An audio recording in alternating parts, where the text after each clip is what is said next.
Hello, everyone, and welcome to our first 100 Pictures of Honey reading for 2024.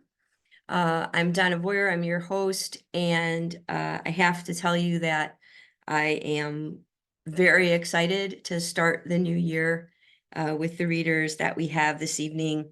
It is an honor to host these four poets who all debuted or are debuting their first full-length collections this year or in the coming year. And I'm being sincere when I say that if you are hearing these readers tonight, that you're listening to the bright future of contemporary poetics. Each of the readers tonight does the difficult work of honoring their poetic ancestry while being wholly honest, unique, and skilled in making their voices singular and memorable. And every single one of them is also a gracious and generous member of the literary community, as editor, as teacher, as workshop leader, and overall kind of champions of language and other poets. So while they are reading tonight, I'm going to drop their super impressive and sometimes lengthy bios in the chat, along with links of where you can purchase or pre-order their books in the cases of some of them. And otherwise, I am just going to very briefly introduce them and shut up so that you can hear their amazing, amazing poetry. So we are going to begin with Jamaica Baldwin. And I first encountered Jamaica's work when I was editing for Rhino poetry, and when her poems came across the editorial table, there was a very rare unanimous yes. And that unanimous yes turned out to be kind of prescient, as she ended up winning one of the prizes that Rhino puts out that year. So I'm very excited to hear poems from her book. So first is Jamaica.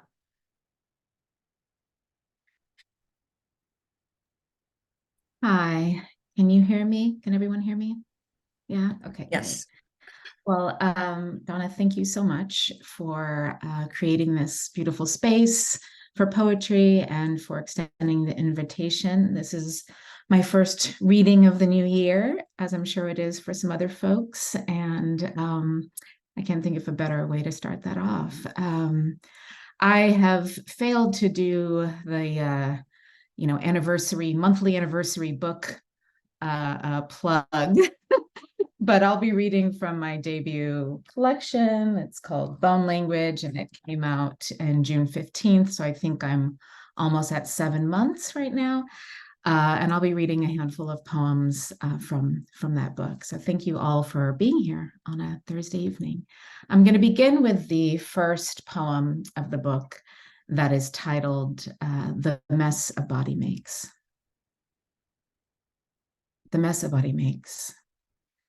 My mother offered me her history, licking the fat off each gristled story, her fingers shiny with the destruction of her youth. I followed carefully behind, consuming the world with unwritten poems sewed into the hem of my dress, a dull razor tucked beneath my tongue. At the clearing in the woods, I built a church out of the tender violence of words. I wallow at the altar and worship the mess a body makes, barricaded inside its own hailstorm of hunger. I never learned how to pray, but perhaps the animal body is all I need in the end. Perhaps when my words fail, I will open my mouth wide only to close it again, to bite down hard one last time, to gnaw the bone, to lick the red language from my fingers glistening.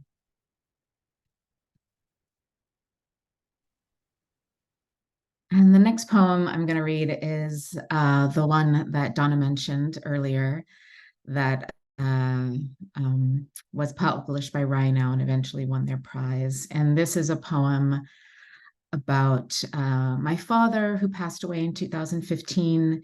And we had a complicated relationship. And ever since when he died, I tried many times to write this poem that I didn't know would be this poem, but to write a poem that would imagine who he could have been, if it wasn't for racism and poverty and addiction and all of those things. So it's both an ode and an elegy, and it's called Father Weaver.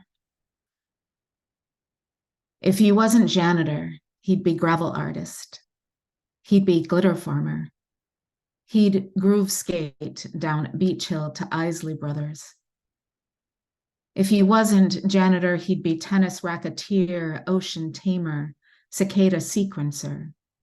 He'd turn his knit cap upside down to catch fireflies, load them into pitching machine, point upwards and shoot stars into sky. If he hadn't been liquor undertaker, booze regulator, drunk gambling wish denier, he might have been daughter wrangler, fear whisperer, sweet lullaby impersonator. His underwater voice might have sung me to float and swell. If he hadn't been vodka foreman, he might have used strands of daughter hair to draw maps of blackness onto his back. I might have watched them stretch and curve and maze him into father quest, into secret daughter mission. I'd pack a flashlight and meals for the trip. I'd stretch and nimble get.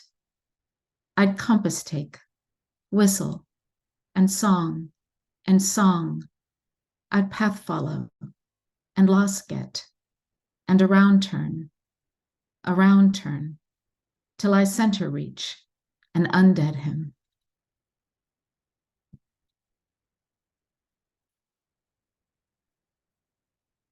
The next poem I'm going to read is in conversation. I don't know if I would call it a response, but it's in conversation with the nonfiction book by Toni Morrison called Playing in the Dark.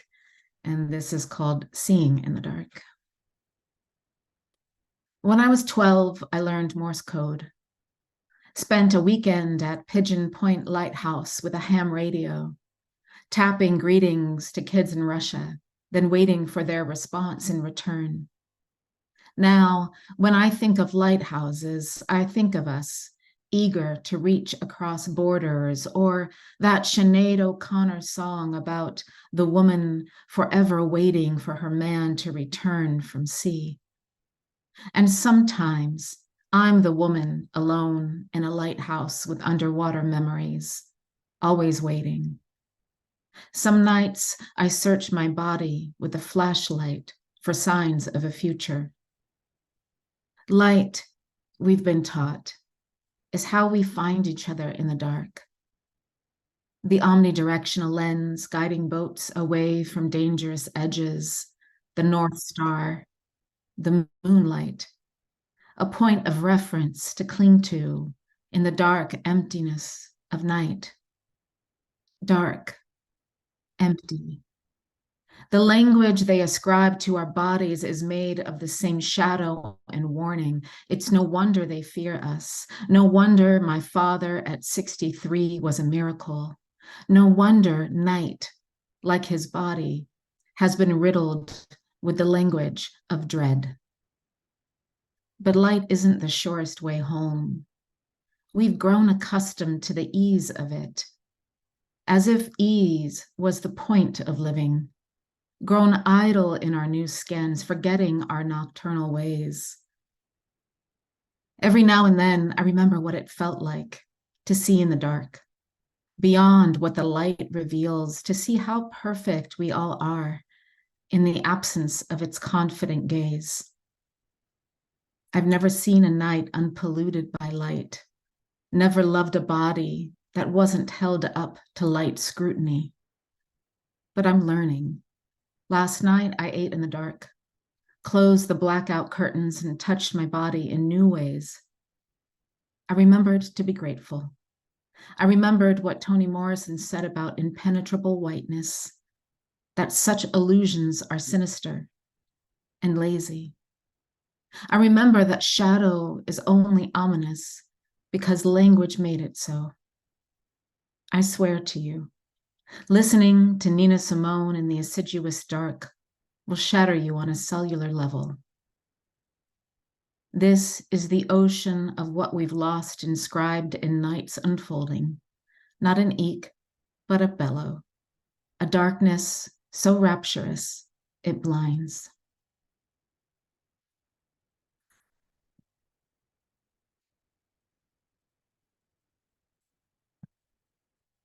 The end of sorrow is not happiness. I've gained many things since cancer: poetry, extra weight, a distrust of happiness, the way this country names it a pursuit, a destination most are never meant to reach. No matter how many shovels we break digging, there is always more earth, more history, more heft required to fail. Even if I could make my way through their labyrinth of promises without coming undone, I'm not sure I'd want to give up my sorrows. All my reckless patience, wandering through untamed hallways. I've grown accustomed to their defiance, to the melancholy of women unbolting private alienations. I prefer this fracture of a home we've built together without borders, without hustle. And the birds pay us no mind here, nor the trees, nor moss.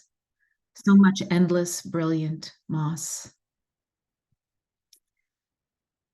And I think I have two more poems. Um, this next poem is dedicated to my brother, who recently has gone through something very challenging and has come out the other side, and I'm very proud of him. And this is called A Miseducation. Brother, while you lined up snails on our linoleum floor to create a path of slime through the house, I was learning how a girl body bleeds without wounding. When you read books about insects, reptiles, amphibians, and mammals, I watched films where girl animals were rescued by boy animals. When you called me outside to show me what you found beneath the rocks, I pretended to care. Years later, you'd say it was my eyes that gave it away, how they darted about as I feigned interest. You were learning to destroy things and not get caught. I was learning how playing hard to catch, then becoming caught was the point. A distance of 7 years, I couldn't unscore myself long enough to kneel next to you in the dirt, to dip my hands into the earth, delighted with the mess, content not knowing what I'd find in the dark. I watched you watching. Of nature, this I recall, a young boy, his heart.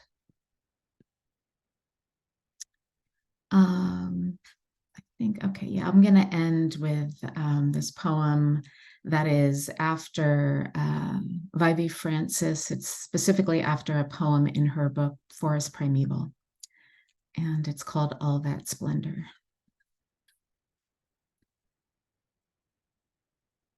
Oops, just lost it. Sorry.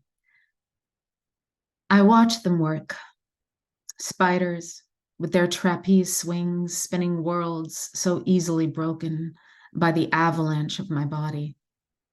This breaking of webs isn't always an accident. No. Sometimes I just want to ruin something perfect to see how quickly it bounces back. Tell me, you haven't wanted to tarnish, to dull all that ferocious effort. Tell me you haven't been stretched and left delicate, barely there, till every part of you is an entrance. This is what happens when we leave all our splendor out in the open. Slivers of translucent shimmers, just begging to be pulled apart. Thank you.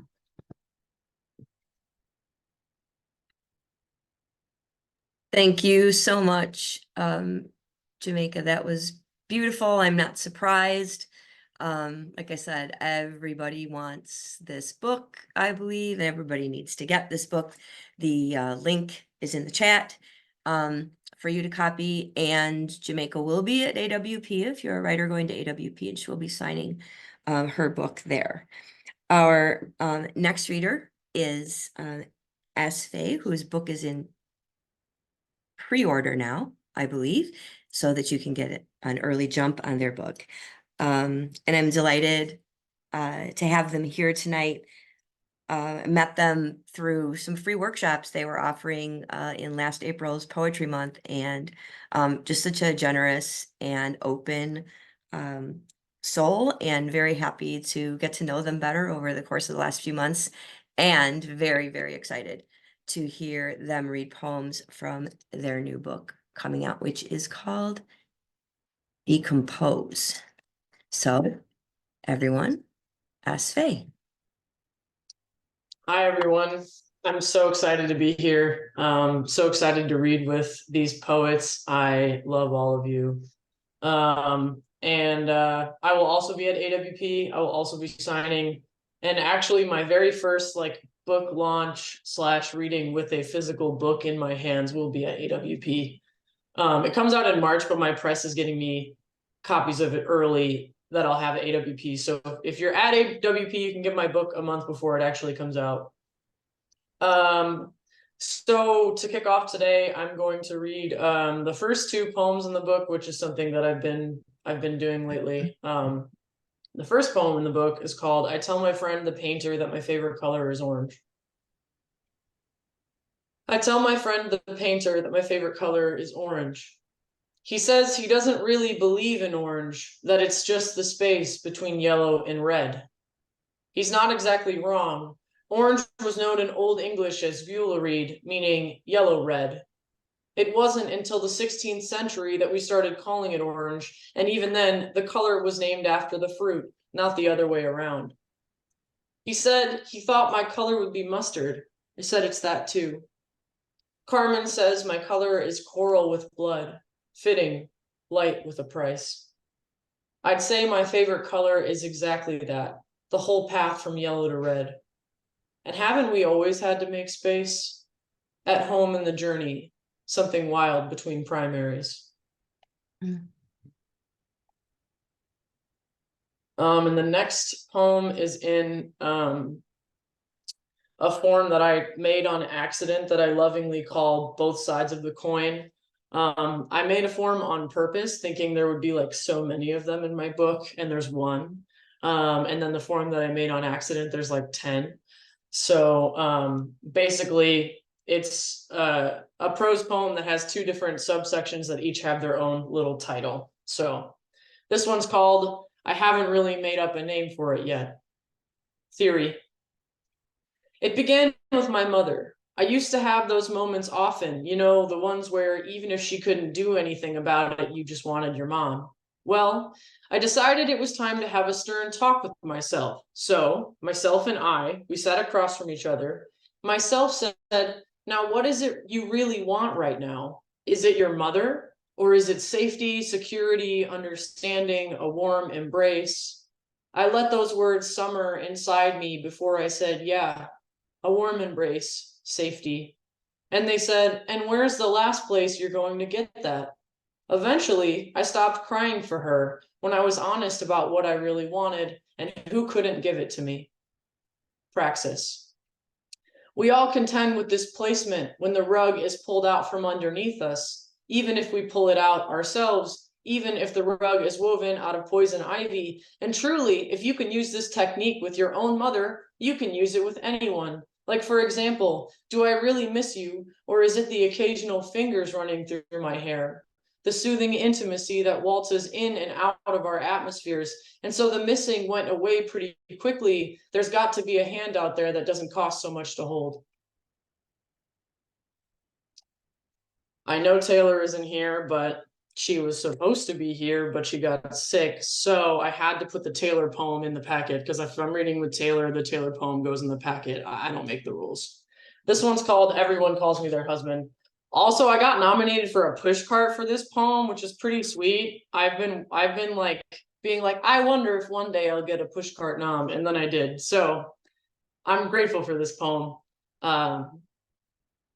Everyone calls me their husband, but no one is next to me when I wake up from the nightmares. Briefly, I consider the possibility of being a third in a relationship, not to have sex with anyone, but to maybe hold hands with two people who adore me. After pondering on that more, I realized that means I just want parents, which unfortunately checks out.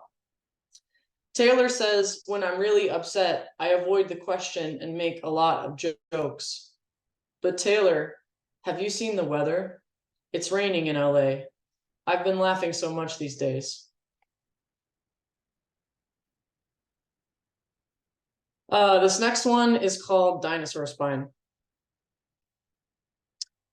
I don't know my blood type. There's no direct through line. I've never seen a tree bearing my ancestry as its leaves. I just know two people made me, though they probably shouldn't have. I say probably because I am alive and living well. Mystery isn't my genre. If I don't know already, I don't need to. The good questions don't have answers, and I don't ask questions I don't want the answer to. I'd rather widen the lens or narrow it. I don't know exactly what they did to me. Memory is fickle and changes to protect its keeper. I don't know the pills she was taking. I don't know if she was really going to kill me. A voice just said, run. I don't know the chances of children like me surviving, though I know they're mostly unforgiving. I say mostly because I am alive and living well. I don't know what damage was nature or nurtured. I don't have the answers. In theater school, they pointed it out to me, the unnatural shape of my spine. Goddamn theater kids and their massage trains. My dinosaur spine, they called it. They asked, did you get hurt when you were little? Yes.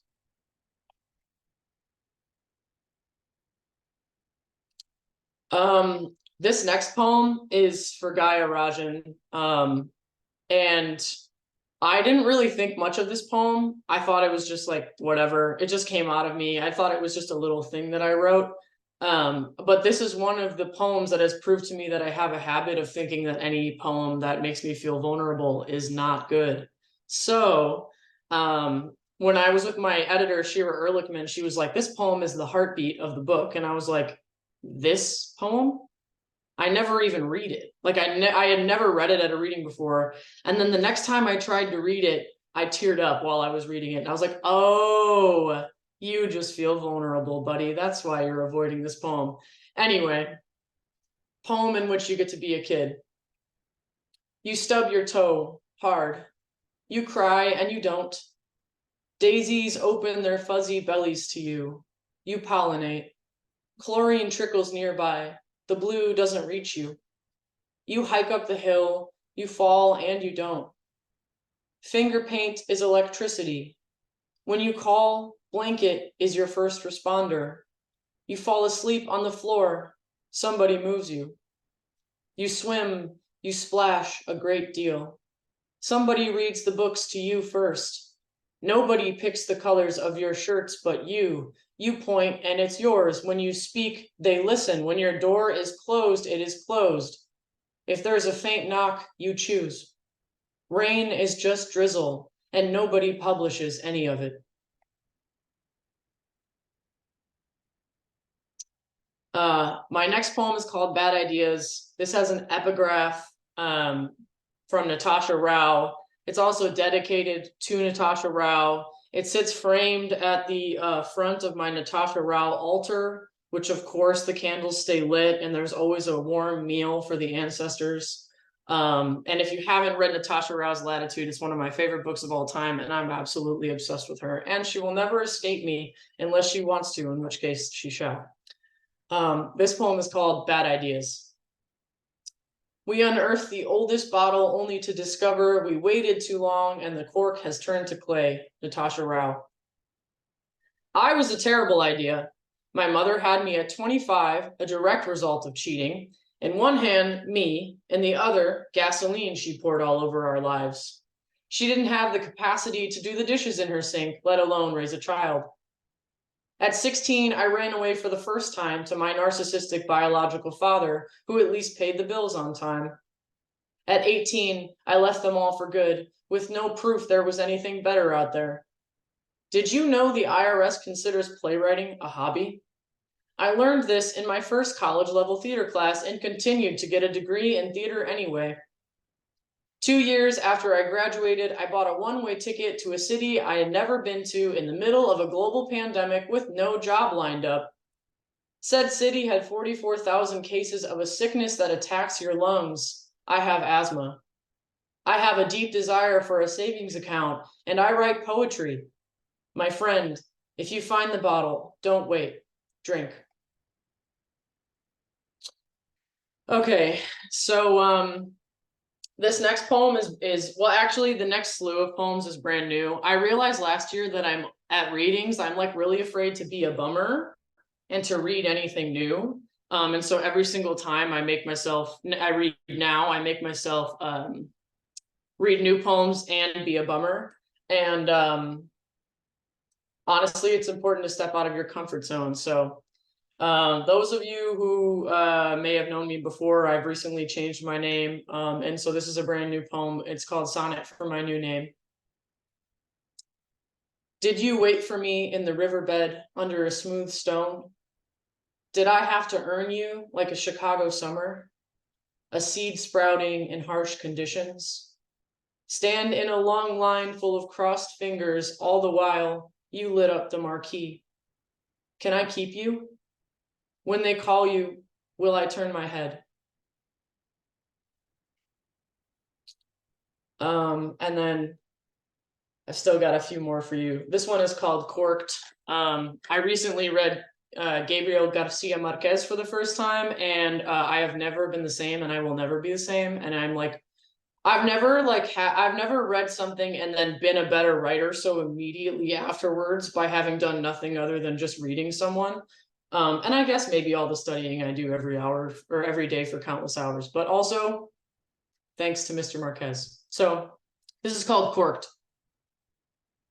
It has come to my attention by way of Fermina Daza that I should shut the fuck up.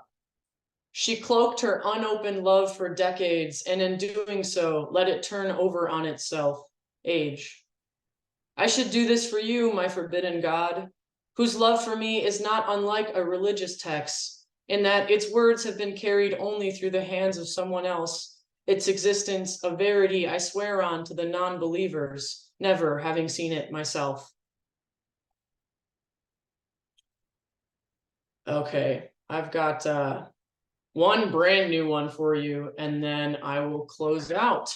And I think after me, y'all get to hear Jane Huffman, which is pretty lit, honestly. I mean, hearing Jamaica Baldwin and Jane Huffman in the same reading, like, if I wasn't reading, I would still fucking be here. I'd be knocking on the Zoom door like, Donna, please, can I get in now? As of last night. This poem is called December 30th. I use a lit match as a bookmark and try not to call you. The new year is pregnant with bright lights. I see it. On the screen, the button by your picture is singing, so I stop after one drink. I've changed my name and you may not even know. Soon it will be legal. In a crowd, you could yell to the old me and I wouldn't hear. It stings the most when I've tuned myself better and you're not there to hear it. What does it matter? You don't call me anything. You don't call me. And this last poem, it was inspired by my friend Edwin Bodney. If you haven't read their work, they're also an incredible poet. But this poem is for the moment when a friend says something to you that they're just saying casually, like offhand, but it's something that changes your whole life and makes you see your self-worth a little bit better. So thank you to Edwin for this. Edwin says, I deserve to be loved with precision. I didn't understand what precision meant until I made Nick a smoothie and counted his macros in tablespoons. He says that's not precise, it's only accurate. The difference, he says, is that 1 tablespoon varies in weight depending on the substance, though it is accurately 1 tablespoon. If you measure in grams, 5 grams is always 5 grams. That's the difference between accurate and precise. And if you want to be consistent, you want a measurement that doesn't vary. I imagine when I'm loved with precision, I'll know the weight of it. Thank you all so much for having me.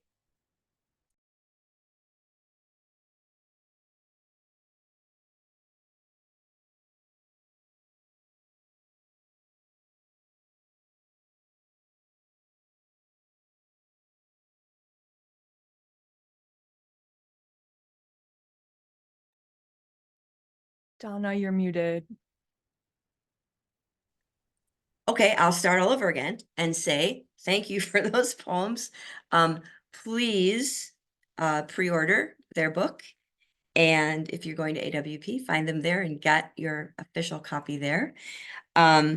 We are going to now go to our next reader, and who is Jane Huffman. Jane and I crossed paths very briefly physically in, I believe, 2016 when she was leaving Sundress Farm residency and I was arriving. And we haven't met in person since then, but I have followed her work online, both as a writer and editor, and I had the honor of reviewing her beautiful book, Public Abstract, when it came out earlier this year, and I am completely enamored with her sound work and the beauty of her writing, and it's a book that I will continue to learn from. I think that I will read over and over, and I am very excited to hear these poems in her voice. So, Jane Huffman. Thank you so much. Thanks, Donna. And yeah, thanks to everyone for being here tonight. Yeah, Donna wrote a really Hold on stunning. one second, Jane, I pinned the wrong person to the screen. And I'm sure they're like, what are you doing? All right. There we go. Okay. And done. And there we go. I'm so sorry. That's quite All all right. right. Yeah, thank you so much for having me. It's such a pleasure to read with this group of poets. And I was just saying before, Donna wrote a really lovely review of my book, and you all should go read it. It's really great criticism. Yeah, so I'm going to be reading some poems from Public Abstract, which came out in the fall with American Poetry Review. I will also be at AAWP at the Denver Quarterly table, and I think APR will be there with a few copies of this for sale, and I'd love to sign yours, so swing on by. All right.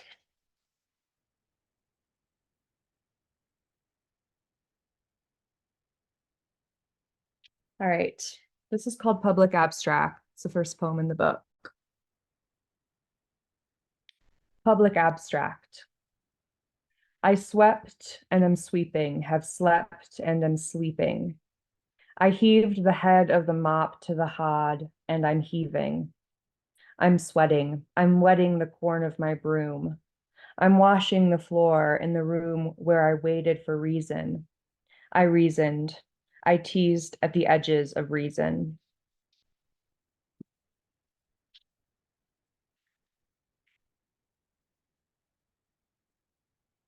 Okay, this is a poem as a fellow asthmatic. I have a lot of poems in this book about illness and especially about respiratory illness. And this is one of them. There was a clearance. There was a clearance in my health, a sudden voice. The long arm of the mind reached toward me with a choice. She said, I made arrangements. Get up from your bed. She held a washcloth to the swollen belly of my head. Whether she was life or death, I couldn't tell. My health a dispossession, like a sail. I wasn't ill and indecision, but I wasn't well. Okay, this poem is called Three Odes. 1. I asked my brother, Death, about his journey to the center of the world, where he lost his life in winter, but bought it back in spring, with money that he siphoned from our mother's wedding ring.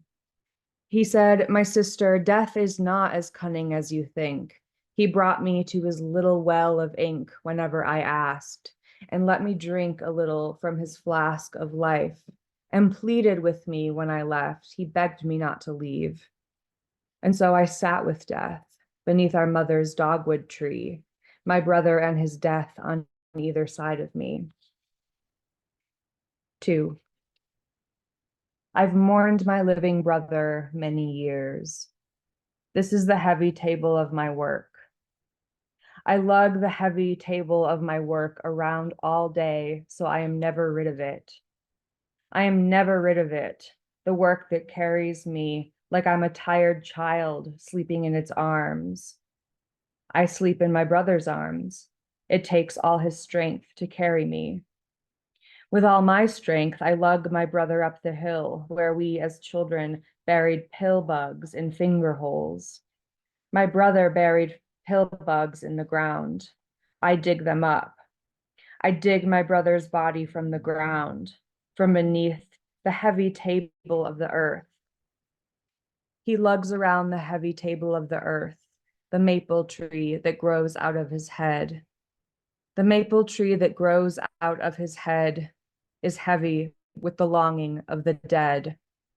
My brother's death is long and heavy as a year. I've mourned my living brother all my life. 3. I don't know my brother as a man, a force of nature, rather, like the wind that brushes up against the house because it must. He makes demands. He carries with him fallen leaves and mites and owl pellets, ridden with the shattered bones of mice because he must. I didn't know my brother as a boy. Burgeoning, we parted into different woods. He to using his own shadow like a mattress on the floor, where he could pull his body from his mind like pulling corn silk off the husk. And I using sadness like a broom to sweep my shadow up.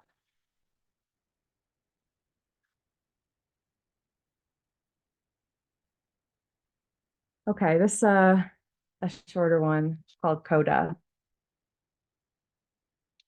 Form implies the opposite of form, a globule, a formlessness, a letting go. Like fear implies the opposite of fear, relief, approximation of the human form built in packing snow. And yet the opposite of form, relief from form, implies the opposite relief from formlessness. Packing snow made globular when thrown is blown back to the ether of the whole, like grief.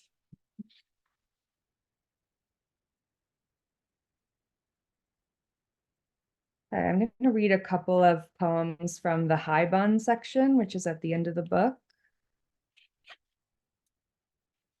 And then if there's time, I might read a couple of new poems as well. We'll see. Okay, let's see. Okay, this is called On Moving, and this is about the move I made from Iowa to Denver about a year and a half ago. Like butter, gone. I'm moving on, because it would be ludicrous to stay. It feels like a return to sanity, although I've never been. I've never lived a mile west of Illinois. I come home from the soaring, Rilke writes, which I take as imperative, omit the I, to ground, return to earth, to grind the fable of my life down like orpiment into a yellow ash and tie my body to the floor.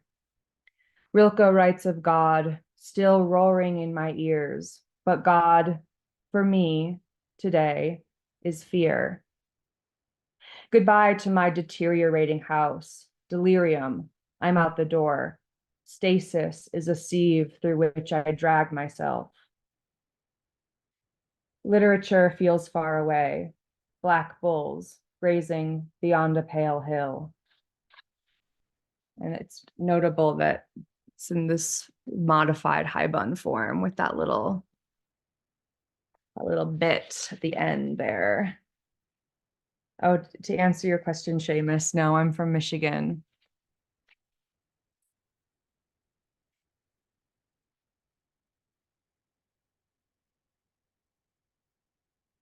Okay, I'm gonna read On Influence. I'm under it, addicted to the family disease. My obsessions weigh on me. It's loud, the membrane language of the brain, but plain, like spoken language overheard, like laudanum and anchovies to clean the nerve, to ease the rash, to being good, this paragraph. If I could think a single thought that didn't burn itself to ash, I would. Okay, I'll read just a couple of newbies. I'm working on some new poems that are in this double form where the first stanza is just sort of a stanza and the second stanza is in a parenthetical. And I'm trying to explore this sort of amorphous vertical relationship between a part one and a part two. So that's, I think, a little bit important to know how these poems look, because they're segmented in two parts and the two parts tend to be quite different. So these are new, brand spanking new. Okay, this is called October. It's an easy leap between words, drying hydrangeas on every other stoop. Half green still, they become in use, dying, derangement, dying, derangement. An easy leap over the stone wall between an idea and the sound it makes, pattern and laid in ancient times. A friend types Eve's congestion when she means Eve's confession. No thing without the next, no word without the death of the word, which carries the word on its breath. Drying hydrangeas on half of every stoop, death and arrangement, open loop. Okay, this one is called Compression. I merely deal in proportion, making things smaller, making those small things larger. If a scene isn't working, a well-known TV producer says on the radio, put it in a smaller space. More bodies, fewer square feet. Balling the loaf of angel food cake into a fist, Diane says, is poetry. Measure twice, account for shrinkage, bleed. Memory compression is the process by which the brain compresses event into summary. How, when I say that summer, I mean an allotment of days, 3 or 4 maybe, when the dead white mare lay under the tarp. In my memory, the mare lay under the tarp for weeks. I merely deal in summary. This poem is called Sound. In a more remote part of the state than I am used to, where I've come for the first time, ice falls on plates, in bowls, from melting trees. It is unremarkable, except that it is happening here. Here, the wind sounds like water rushing from high or a car approaching from behind. I am not intimate enough with either sound to say for certain. The dilemma of intimacy is that it passes like fatigue. Okay, this one's called Relief. This one's for my mom, who's here tonight. The hangers-on, the oldest women in my family, one dying and one witnessing the dying of the other. I think, feel the sinking feeling of relief. Or else it's mine, relief. I feel relief as ending after ending ran its course, like hanging on, or midnight horses, terrible and overused motifs.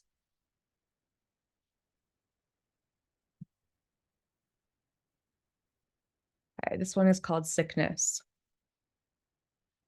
After what is now months of sickness, proper sickness, a cough that jostles the bladder against the boundary wall, things I once saw for themselves become partial, beautiful impartiality. Day no longer day, but an aspect of night, gold held in the gold bowl of a crucible, and night, the crucible, gold, cold to the touch. I am tired of the body. Let me be literal for once. And I think I'll stop there. Thank you so much for listening. Thank you so much, Jane, for being here. I don't know why I'm having to pin people tonight. I've never had to do this before. Thank you so much. Your book is beautiful. These new poems are beautiful. All three of you have been beautiful. I have the sad announcement that we're not going to have Rita joining us this evening, but how lucky we were to hear from these other three amazing and talented writers. And I think that before we leave, though, I will, I'm happy that you're all here this evening, and poems can bring us such kind of a balm and joy in times that are difficult, like the ones that we're living in. And sometimes we need to teach ourselves a little bit of kindness. And so I'm going to share one of my favorite poems from Taylor's book. I done clicked my heels 3 times. About exactly that, about trying to teach ourselves kindness. It's called A Cut Foot Teaches Kindness. I cradle my foot like an infant's in my grip, a red-lipped kisser daggered into its soul and glass still rooted in flesh, a crystal wingtip to tweeze loose gently, slowly. It makes a hole too deep to dam with pressure, my t-shirt's hem pressed to the wound, a poor man's gauze soaked through. Last week, I called my mother on a whim and asked her how she dealt with loneliness. You learn to take care of yourself, become your own Prince Charming. So I extract the shard like a lover might. Ask myself, does it hurt? You all right? Along the way. I'd kiss it if I could reach. I'd cover it with my lips and say, there, there. If healing was as easy as this, I could get used to the feeling. So may we all be kinder to ourselves and to each other. Thank you so much for being here tonight. Thank you so much to our readers. The recording will be up on the YouTube channel. So if you have friends, colleagues, neighbors, people who just love poems that missed it, they'll be able to find it there. Next month, we will have a reading / conversation happening, probably on a Sunday afternoon, with Lauren Camp and Nadia Arioli, both of whose new books are based on the work of female artists. Lauren Camp's book, An Eye in Each Square, is inspired by Agnes Martin, and Nadia's book, Be Still, is inspired by the surrealist paintings of Kay Sage. So they're going to read from those books and kind of have a conversation about how those artists inspired them. So thank you, as always, for being here. I'm going to stop the recording so we can respect everybody's time, and hopefully we'll see you at other events. And I'm just so honored to have heard all these 3 writers read together tonight, something that won't happen physically, probably, even at AWP. So I'm thrilled that your voices were able to kind of be in chorus together tonight. Thank you all for being here.